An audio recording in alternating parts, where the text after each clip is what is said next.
730,3 milliards de francs congolais, c'est le montant payé en 2022 par le gouvernement de la RDC au titre de la dette publique du pays. Dans ce journal, nous reviendrons sur la répartition de cette somme. Et puis, après la disparition de plusieurs millions de dollars et de francs congolais au sein de la banque Equity BCDC, les experts du secteur relativisent. Il n'y a rien à craindre. Vous écouterez l'un d'entre eux dans ce journal. Et puis dans le secteur minier, 3 ans après l'arrêt de ses activités, l'entreprise minière Boss Mining reprend l'exploitation de cuivre et de cobalt dans les territoires des Kakanda. Détenue à 49% par la Gécamine, cette société prévoit jusqu'à 1800 tonnes de cathodes de cuivre d'ici mars 2023. Les détails à suivre dans cette édition du journal. Voilà tout pour les titres. Bienvenue à toutes et à tous dans cette nouvelle session d'information sur votre télévision. Bien avant de développer toutes ces informations, le pape François arrive à Kinshasa ce 31 janvier 2023 pour y rester jusqu'au 3 février de la même année. Une occasion pour évoquer son calendrier, les travaux aménagés justement sur les différents sites qui vont accueillir cet événement et autres modalités pratiques. Le ministre de la Communication et Médias, Patrick Mouyaya, le nonce apostolique et le coordonnateur technique des travaux d'aménagement étaient le lundi 9 janvier face à la presse nationale et internationale. Les enjeux de la mission du pape François en RDC étaient parallèlement soulignés. Tony Antoine Dibendila.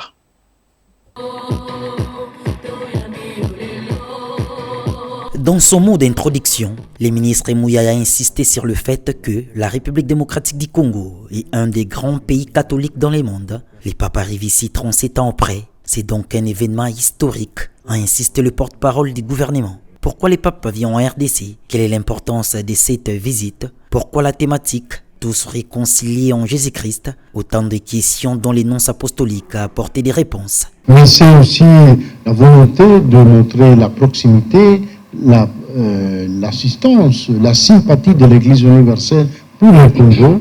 Et c'est aussi la volonté d'aider le Congolais à tourner véritablement la page, c'est-à-dire à se réconcilier. Se réconcilier et en se réconciliant, aider le monde à regarder le Congo sous un jour nouveau. Pas seulement comme un problème à résoudre, mais comme une urgence morale pour le monde entier que le monde ne peut pas négliger, ne peut pas oublier. Et donc déjà, je invite tout le monde à venir à saluer le pape sur la route le 31 janvier autour de 15h30, sur la route entre Njili et le palais de la Nation, d'une manière ordonnée mais joyeuse de donner la bienvenue au pape François. Concernant les calendriers, l'agenda du pape prévoit la visite du site du Palais de la Nation en compagnie du chef de l'État Félix Tshisekedi, des rencontres avec les représentants des différentes institutions du pays, de la société civile et du corps diplomatique. Une grande messe est prévue le 1er février à l'aéroport de Ndolo, mais aussi une grande rencontre au Stade des Martyrs le 2 février avec toute la jeunesse congolaise. Bienvenue.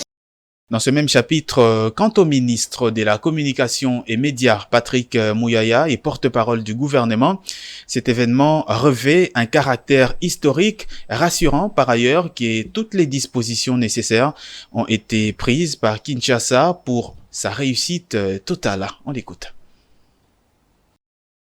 Comme vous le savez, la République démocratique du Congo, c'est le premier pays catholique d'Afrique. 6e ou 7e dans le monde, et donc la visite du pape qui est intervenu pour la dernière fois ici, je pense en 85, il y a 37 ans, représente un événement historique non seulement pour les chrétiens ou les fidèles catholiques, mais aussi pour tous les compatriotes de la République démocratique du Congo. Aujourd'hui, au cours de cet exercice, nous voulons expliquer pourquoi justement le pape vient en République démocratique du Congo, quelle est l'importance de cette visite. Pourquoi on a choisi la thématique « Tous réconciliés en Jésus-Christ » que nous voulons que de la date du 31 au 3 février, que les dates du 31 au 3 février restent mémorables dans la mémoire collective, parce que nous allons recevoir le pape et nous voulons qu'on l'accueille tel que la République démocratique du Congo est réputée en termes d'accueil. Donc il y aura 6 sites et 11 événements, et la République démocratique du Congo a pris toutes les dispositions pour que ces sites soient à la mesure de l'accueil et à la mesure du monde qui est attendu. Et pour clore ce chapitre, le coordonnateur technique de l'accueil du pape François en RDC, Jésus Noël Cheke a donné justement les détails précis sur les dispositions prises, et il a dressé le tableau de l'état d'avancement des travaux des 6 sites qui devront accueillir le souverain pontife à Kinshasa. Tous les périmètres ou les zones environnantes de l'aérodrome de Milo seront fermés à la circulation. Donc on fera des zones totalement piétonnes, que ce soit pour les officiels, pour toutes les catégories d'invités. Il y aura des navettes spéciales qui vont être organisées suivant les différents points de rassemblement et de parking de véhicules qui vont être organisés. Il est prévu 34 voies de sortie. En fait, ça fait le tour du site de Milo. Et on a même des voies de sortie qui sortent à partir de la base aérienne de Milo, à partir de Nista, à partir d'ailleurs, il y a une, quand vous prenez l'avenue du Kassai que vous citez, cette avenue échoue directement sur la clôture de Milo. Donc toutes ces voies vont être ouvertes. Mais aussi, en parlant de routes, donc il y a un travail spécial qui s'est fait pour non seulement la réhabilitation, le réaménagement d'un certain nombre de voiries à travers la ville sous la conduite de son Excellence Monsieur le Ministre d'État aux Travaux Publics. Il y a des tronçons que l'OVD a pris la charge et la responsabilité de pouvoir arranger, mais il y a aussi des tronçons que l'Office de route pilote, notamment les routes qui relèvent l'Office de route comme ceux de la nationale numéro 1 ou les traversées des villes. Donc c'est une question qui est prise en compte. Tant que membre de la commission, je sais que les moyens également ont été mis en disposition pour que tout ça soit pris en compte.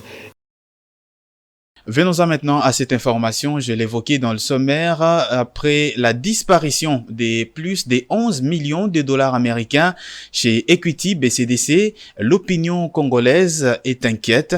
Sauf que les experts justement du secteur bancaire en RDC relativisent la situation et estiment que les dangers est à minimiser, étant donné que cette somme ne représente justement que 3% des fonds propres de cette banque. Un analyste socio-économique interrogé ce mardi par nos reporters Juvette Mbelou et Joe Manana est justement de cet avis. Dans un communiqué publié récemment, la banque Equity BCDC dit avoir constaté un écart de plus de 11 millions de dollars américains après les opérations enregistrées après la fusion de ces deux banques. Cette situation n'a pas laissé indifférent Koukou Meniko, analyste socio-économique et chef d'entreprise. Ce dernier rassure les épargnants que cette crise ne représente aucun danger. Mais personnellement, je ne vois pas en mal, je ne vois pas ce qui peut empêcher les épargnants à continuer à faire confiance aux établissements bancaires. Parce qu'il n'y a pas de crise sismique. Le montant, entre guillemets, qui serait perdu ne représenterait que 3% du fonds propre de cet établissement banquier. Mais alors, il faudra que nos autorités puissent mettre en place des mesures d'encadrement beaucoup plus coercitives pour empêcher à la longue ce genre de désarroi qui est arrivé. Il souligne ici l'importance d'épargner dans les établissements bancaires. Le meilleur endroit dépend d'abord de l'activité que vous faites. Moi, je dirais la première des choses, il faut épargner dans un établissement bancaire. Pourquoi? Parce que l'épargne est assortie d'une rémunération quelconque. Il y a un taux rémunératoire qui est attaché à une épargne. Mais aussi, la meilleure façon d'épargner, c'est investir. Si vous investissez un montant, un capital fixe, qui, au fil des ans, ça peut procurer un profit positif ou un bénéfice ou un profit, cela constitue également une sorte d'épargne. Donc, qui dirais-je, pour répondre précisément, le meilleur endroit d'épargner, ça dépend d'une personne à une autre, ça dépend des catégorisations des personnels. Les opérateurs économiques préfèrent beaucoup plus injecter leurs fonds dans le business qui tourne, dans leur entrepreneuriat, tandis que le salarié et autres peuvent constituer des dépôts à terme, peuvent constituer des placements, peuvent avoir des actions, peuvent avoir des assurances vie, tout ça, ça constitue une forme d'épargne. Signalant par ailleurs qu'une enquête est déjà en cours afin d'établir des responsabilités.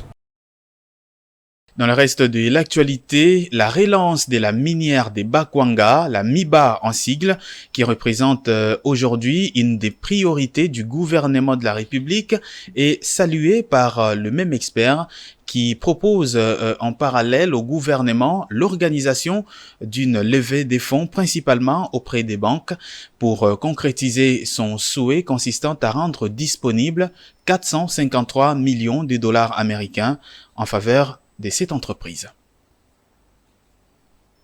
Je salue cette initiative, mais il faudra voir tous les paramètres avant d'opter pour une meilleure décision. Moi, je suis d'avis que le gouvernement puisse relancer la société minière de Bakwanga parce que ça va résorber un peu la population qui est en chômage. Ça permettra de créer de l'emploi et surtout de développer cette contrée. Mais pour y arriver, il faudra que le gouvernement nous définisse de quelle manière ces fonds seront-ils levés. Ça sera soutenu par un investissement propre du gouvernement ou il faudra faire lever de fonds par des banques. Moi, je souhaiterais que ce soit fait par des banques privées, locales ici. Il faudra qu'on mette en place un crédit syndiqué parce que je ne vois pas une seule banque puisse donner un crédit de 435 millions de dollars. Il faudra au moins que plusieurs banques s'associent pour qu'ils mettent en place un montage financier qu'on appelle un crédit syndiqué pour soutenir ce projet. Mais vraiment, je salue cette initiative. C'est un très bon projet qui permettra à la population congolaise dans son ensemble de trouver gain de cause et développer beaucoup, en particulier cette région de Bakwanga. Je l'évoquais également dans le sommaire de ce journal, le gouvernement de la République démocratique du Congo a payé au titre de la dette publique tant intérieure qu'extérieure un montant de plus de 730,3 milliards de francs congolais, soit un peu plus de 362 millions de dollars américains à fin décembre 2022.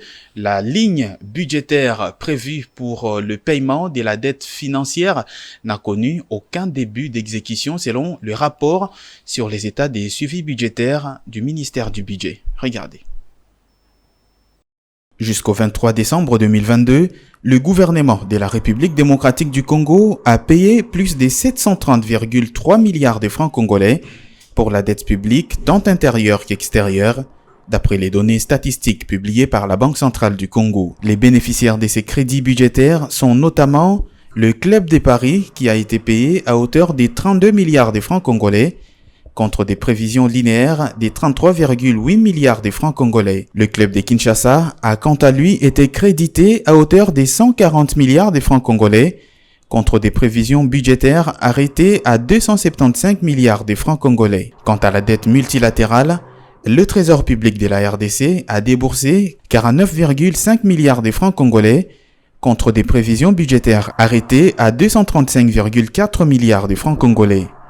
La dette sociale a été payée à hauteur de 48 milliards de francs congolais au cours de cette période, contre les prévisions linéaires fixées à 62,5 milliards de francs congolais. Le gouvernement congolais a aussi payé 171,2 milliards de francs congolais contre les prévisions budgétaires de l'ordre des 86,6 milliards de francs congolais en faveur de la dette publique commerciale. Sur les 110 milliards de francs congolais prévus pour les paiements de la dette financière, le rapport sur les états des suivis budgétaires du ministère du Budget note que cette ligne n'a connu aucun début d'exécution au cours de la période prise en compte par ce rapport. Pour l'ensemble de l'exercice 2022, le plan d'engagement budgétaire révèle que les crédits budgétaires votés pour le paiement de la dette publique sont de l'ordre de 955,8 milliards de francs congolais, soit 477,9 millions de dollars américains pour l'ensemble de l'année 2022. Je l'évoquais également dans le sommaire de ce journal, Boss Mining, produit d'une co-entreprise entre Eurasian Resources Group, ERG en sigle, et la Générale des Carrières et des Mines, la GECAMINE, a repris l'exploitation de cuivre et de cobalt dans la province du Lualaba en République démocratique du Congo. L'entreprise avait temporairement arrêté ses activités suite à l'insuffisance des productions depuis février 2019. L'option de reprise permettra surtout à ERG et son partenaire la GECAMINE de procéder à l'évaluation des diverses options d'investissement et d'entreprendre des études devant permettre l'amélioration de l'économie et la durabilité des opérations des Boss Mining dans les mines qu'elle exploite. Pour ce nouveau départ, les parts de la Générale des carrières et des mines au sein de cette coentreprise passent de 30 à 49% et de 70 à 51% pour son partenaire, le Kazakhstan Eurasian Resource Group, ERG en sigle. La nouvelle convention entre les deux entreprises prévoit entre autres l'élaboration d'un plan de restructuration de Boss Mining. La nouvelle convention de JV prévoit par ailleurs l'élaboration d'un commun accord. Il y a les plans d'affaires énonçant les objectifs que GECAMINE et ERG entendent atteindre pour le projet Boss Mining, un autre plan de restructuration prévoyant les mesures à mettre en œuvre pour restructurer Boss Mining dans le but d'améliorer sa viabilité économique à moyen et à long terme. En qualité de directeur général de GECAMINE, je suis heureux de déclarer les coups d'envoi marquant le redémarrage des activités de Boss Mining. Créée en 2003 avec un capital d'$1 million américains, cette entreprise minière implantée dans le territoire des Kakanda dans la province du Lualaba avait arrêté sa production minière en février 2019 pour insuffisance des productions. D'ici mars 2023, Boss Mining devrait produire en moyenne 1800 tonnes de cathodes de cuivre et 300 tonnes d'hydroxyde de cobalt par mois, selon les projections des experts. Le syndicat des enseignants du Congo, SIECO en sigle, principalement ceux des écoles primaires publiques du Nord Kivu, exige le paiement des arriérés des 5 mois de primes de la gratuité, une situation qui concerne particulièrement les enseignants désactivés puis réactivés. Les détails dans ce reportage. Les enseignants des écoles primaires publiques du Nord Kivu, réunis au sein du syndicat des enseignants du Congo, SIECO, appellent les gouvernements congolais à procéder au paiement des arriérés des 5 mois des primes de gratuité réajustées, non perçues depuis juillet 2022. Tout à l'heure là, nous sommes avec le conseiller. Le conseiller pour nous n'a pas qualité. Il n'a pas de bonnes précisions à nous donner. Pour nous, celui qui est censé de nous fournir des explications, c'est le ministre. Alors il est en réunion. Il a envoyé les gens d'AF qui est entré. Nous avons dit qu'on ne peut pas négocier avec vous. Et il nous envoie maintenant le directeur national de SECOP. Il y a une organe technique. Il n'a rien à nous donner. Donc nous l'attendons jusqu'à ce que lui-même va venir. Cet appel a été lancé à l'issue d'une réunion du comité provincial du SIECO pour une évaluation de l'exécution de l'addendum du protocole de Bibois signé à Mbwela Lodge l'année dernière et sorti dans la feuille des routes conclue entre les banques gouvernementales et les banques syndicales de l'EPST. Le dernier rapport annuel du site américain Global Firepower place la République démocratique du Congo à la 8e place au classement des armées les plus puissantes en Afrique. Le pays a obtenu un score nettement supérieur comparativement aux années précédentes. Ce classement s'est basé notamment sur les ressources financières et logistiques allouées au FARDC. Selon le classement annuel du site américain Global Firepower pour 2023, la République démocratique du Congo est classée 72e sur 145 pays pris en compte sur le plan mondial. La nation détient un score Power Index de 1,3055. La RDC, qui occupait la 76e place sur le rang mondial en 2021, a donc progressé de 4 places en 2023. Au niveau africain, la République démocratique du Congo occupe la 8e place sur 37 pays répertoriés. La République démocratique du Congo, qui occupait la 11e place en 2022, a gagné 3 places en 2023. Depuis plus de 2 décennies, les FARDC sont engagés dans une guerre pour la souveraineté du territoire, des conflits entretenus par certains de ses voisins. Ces classements se basent sur 60 critères parmi lesquels le nombre de militaires actifs, la force navale, la disponibilité du carburant pour les opérations militaires, le nombre d'avions de chasse, les budgets consacrés à la défense et à la flexibilité logistique. Au niveau mondial, selon Global Firepower, les États-Unis demeurent la première puissance militaire mondiale en 2023, devant la Russie, la Chine, l'Inde et le Royaume-Uni. Le site américain Global Firepower établit chaque année un classement des forces militaires de plus de 100 pays dans le monde. Les classements ne reposent donc pas seulement sur le nombre total d'armes disponibles pour un seul pays, mais plutôt sur la diversité des armes dans le nombre total pour offrir un meilleur équilibre de la puissance de feu disponible. Place à présent à la revue des presses avec Juvette Mbelou.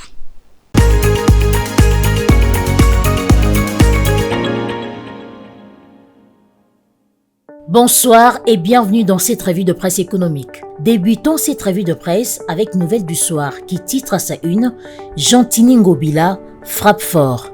À en croire le journal, le patron de la ville-province de Kinshasa, Jantini Ngobila Mbaka, est en train de prendre des mesures appropriées pour assainir la capitale pour éviter que des catastrophes naturelles faisant des victimes, comme lors des dernières pluies qui se sont abattues dans la ville-province de Kinshasa où on a enregistré plusieurs morts. La consoeur indique que c'est dans ce cadre qu'il vient de prendre des mesures d'assainir tous les espaces occupés anarchiquement afin de rendre la ville propre. Ce travail commence par le boulevard Lumumba à partir de l'aéroport international d'Ndjili jusqu'à la première rue Limete. Toutes les constructions anarchiques érigées dans ce tronçon devront disparaître pour permettre à l'eau des pluies d'écouler librement jusqu'au fleuve Congo. Terminons cette revue avec l'agence congolaise de presse qui titre à sa 7e page « Loi des finances 2023, la politique fiscale axée sur la modernisation des régies financières ». Le journal note que la politique fiscale de la République démocratique du Congo est orientée vers la modernisation des régies financières, la lutte contre la corruption, le coulage des recettes, l'évasion et la fraude fiscale, ainsi qu'à la promotion de la culture fiscale, a-t-on lu dans l'exposé des motifs de la loi des finances 2023, explique le tri-hebdomadaire. Pour l'exercice fiscal 2023, le gouvernement congolais a mis le cap très haut et entend ainsi mobiliser les recettes de l'ordre de 15,6 milliards de dollars américains. C'est à ce titre que le gouvernement, à travers le ministère des Finances, a instruit les régies financières de mettre en œuvre une vingtaine de mesures en vue de maximiser des recettes publiques, renchérit le journal. Ces mesures, soit près d'une vingtaine, soit envisagées pour l'exercice budgétaire 2023 et réparties entre régies financières du pays, à savoir la Direction générale des impôts, la Direction générale des recettes administratives, judiciaires, domaniales et des participations et la Direction générale des douanes et assises. Ces mesures portent sur la numérisation des régies financières.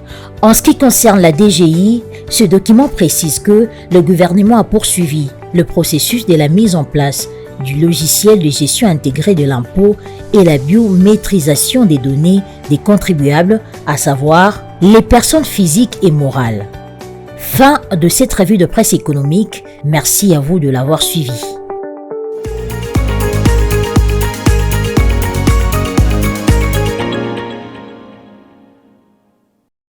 Voici tout de suite le rappel des titres de cette édition du journal.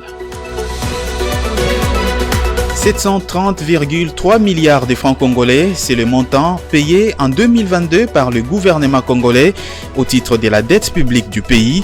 Dans ce journal, nous sommes revenus sur la répartition de cette somme. Et puis, après la disparition de plusieurs millions de dollars et de francs congolais au sein de Equity BCDC, les experts du secteur bancaire en RDC relativisent. Il n'y a rien à craindre. Vous avez écouté l'un d'entre eux dans ce journal. Et puis, dans le secteur minier, 3 ans après l'arrêt de ses activités, l'entreprise Boss Mining reprend l'exploitation du cuivre et du cobalt dans les territoires des Kakanda, dans la province du Lualaba. Détenue à 49% par la Gécamine, cette société prévoit jusqu'à 1800 tonnes de cathodes de cuivre d'ici mars 2023. Fin complète de cette édition du journal sur votre télévision. Merci de nous avoir suivis partout à travers la RDC, notamment à Kakanda, dans la province du Voilà.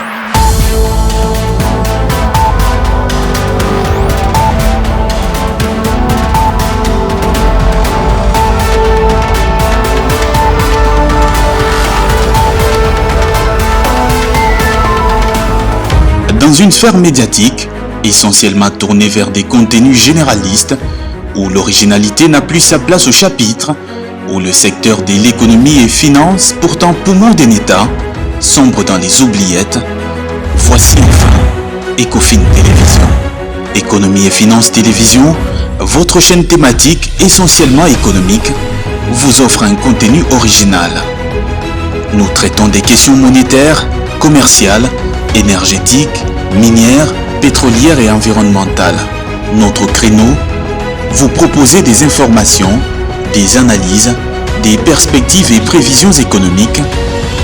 Ecofin Télévision vous permet également de comprendre la coopération entre les États et les institutions, sans oublier l'épineuse question de la dette.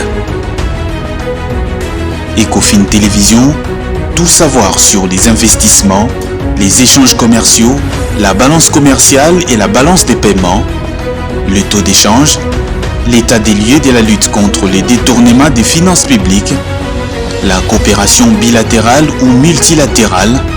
Ecofin Télévision vous explique comment l'économie nationale est directement liée à l'économie mondiale. Notre particularité fait notre originalité.